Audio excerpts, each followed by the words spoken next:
really is a lovely place. So Mesa Verde, has anybody been to Mesa Verde? Yeah, you got to go there.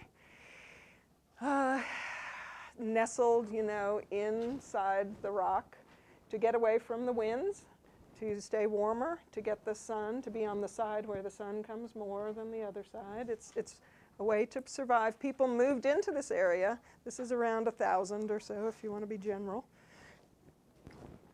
There were lots of droughts and things, and people moved from living up on the tops of mesas and things to being protected and being a little closer down to any water that existed down below, and moved from one area to another to get any water. There's, you know, a lot of droughts and things like that. So this was fairly short-lived, a couple of 100 years that people lived here. And not quite as early as maybe you sometimes think. But so it's sandstone and it's fitted. And some of these towers, this tower is 4 stories high. So they were also very good at engineering without, you know. So one thing I like to make sure that students get is that you don't need high tech to get beauty and to get function. It's not about what you have to work with in terms of technology. 4 stories. I say you don't write a better poem on a computer.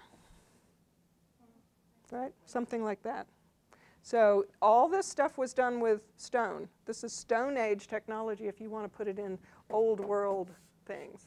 They didn't really, they got some bronze later on. It wasn't all that important. They didn't use it for agriculture. They didn't make wheels out of it. The Americas are not based on the same foods. On the wheel, they knew about the wheel. I don't want to be on a wheeled vehicle in the Andes today.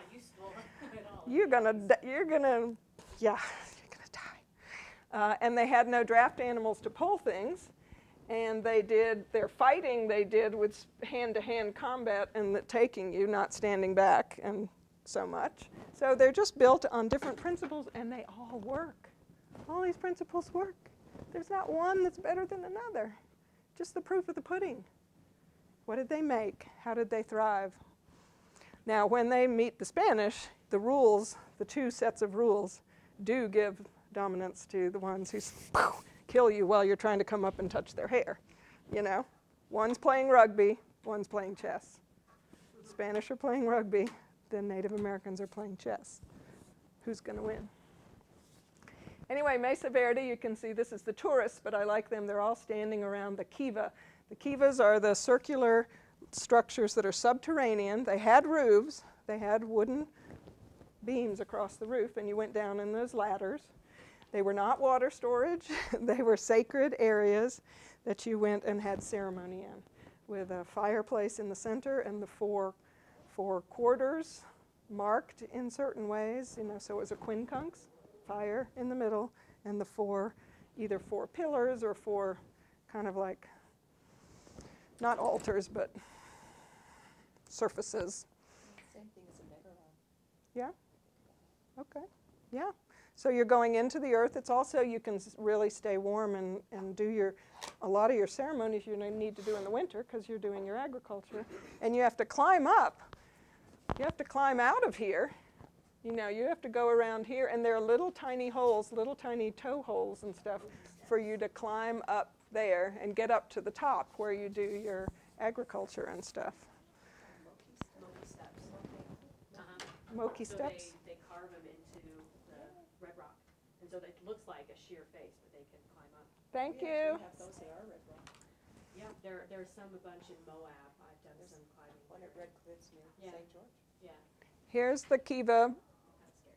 without the roof, so like at Machu Picchu where you have to imagine that that's roofs to make it look like what it did before. And these four, they're attached to the sides.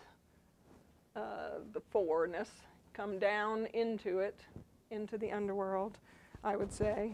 It's just a sacred space. It's like being inside Machu Picchu's observatory room, you know, when you go into the earth. Yeah, when you said fire and 4 pillars, we can't see the 4 pillars, right? Well, Or could we? each kiva is different. There's not always, thank you for coming. See right here, those, 1, 2, Okay. and there'll be They are another over here, and there'll be Independent of the wall, they're in the wall. In this example, they are. Sometimes there are 4 square things. I can't think of a good word. And there's a place where the fire, you get air. When this had a roof over it like this, you need you put the fire, sometimes it's in the middle or sometimes it's here, right? And then so the air comes down. I don't remember what that little wall really does, but it's something about the air circulation and keeping the fire. Okay. All right. Yeah. So you've got your ladders that you would be very agile, and women would be carrying babies up and down these, and you'd be carrying food and water and all that kind of crazy stuff. And the toe holds, I guess you can't, yeah, like here. This is all that you've got. Oh, here, I inset one, yeah, like that. But you'd have to be really agile, and if you fell off, it would not be pretty. Not to be pretty.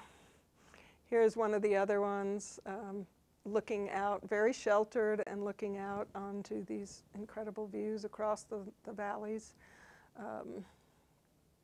Nicely built, but not mortar. They did use mortar. It's not a volcanic area. It's not particularly earthquakey, so you could do that. And you had all that. The cavity that you're in is all your wall. You know, so you don't have to create every wall. You only have to create the ones it's already started for you. But it's very much like the boulder is the beginning. The cave is the beginning of, or the underhang is the beginning of your building. Mm-hmm. Yeah. So you can find those natural. And Petra, I like to use Petra as a rock carved temple. You know, where it's looks very different, but and they're wooden beams. The wooden beams come out, so they're to make the multi-stories, and they often step back so that there's less weight on the upper ones, and doorways that aren't really like, they're more like stepping into a kind of a low window. I mean, it was very close quarters. These are apartment complexes, really, and that's what the Puebloan, the ancestral Puebloan people, which is what these would be called. Not Anasazi is not enemy, right? the ancestors of my enemies in Navajo.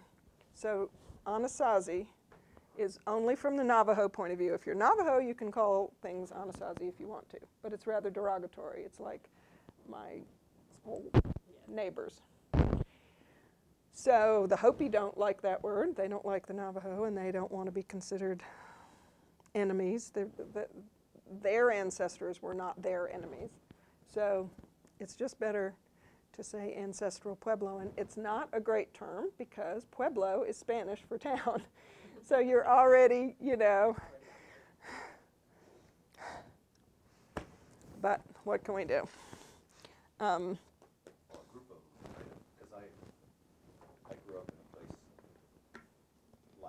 Mm-hmm. It's called Tonto Basin, Mm-hmm. Arizona, which is kind of the southern tip of, and the people there call them the people who came before.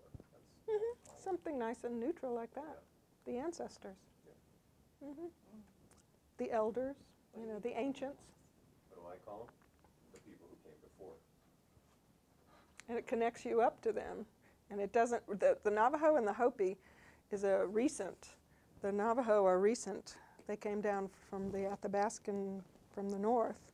They don't speak the same types of languages, and they migrated here only around 1,000 or so, I think, 900 or 1,000.